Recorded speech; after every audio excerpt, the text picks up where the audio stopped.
In this tutorial, we're going to cover how to use strings and the inherent danger in using strings, because it's not that strings are bad, it's that eventually we're going to be asking the user for information and then using it.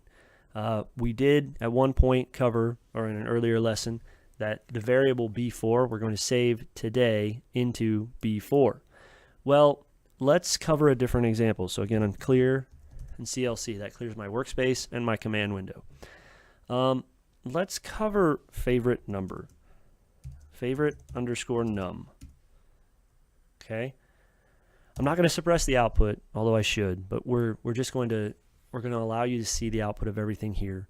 We're going to say new num equals 2 times fav num. So new num equals 4.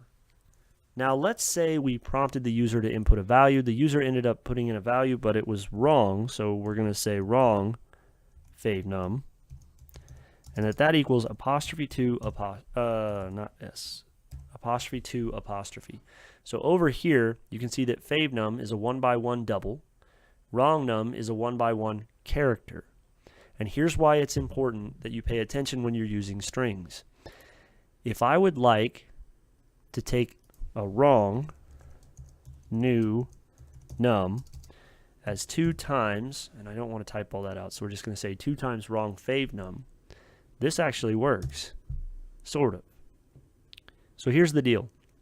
Eventually what we're going to want to do is we're going to want to write a program being a sequential set of commands that are executed to accomplish a task. If it doesn't work, we want MATLAB to throw an error to tell us that it didn't work.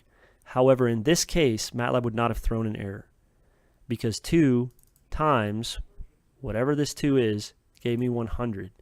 Now here's what happened. Let's say name equals, we'll use my first name, Joseph, and then 2 times name. Here's how this works.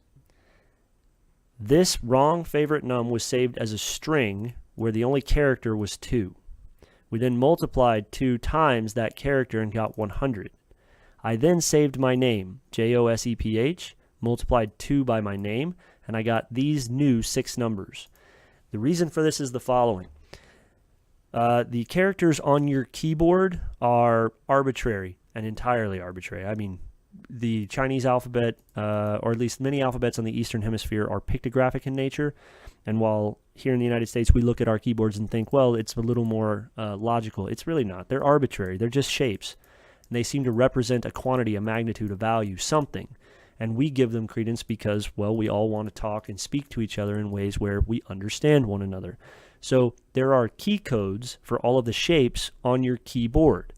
That comes from what's called the ASCII table, ASCII. And it turns out that the ASCII character code for the number 2 is 50. So if I multiply 2 by 50, I get 100. It turns out that the ASCII character key code for a lowercase o is 111 because if I multiply it by 2, I get 222.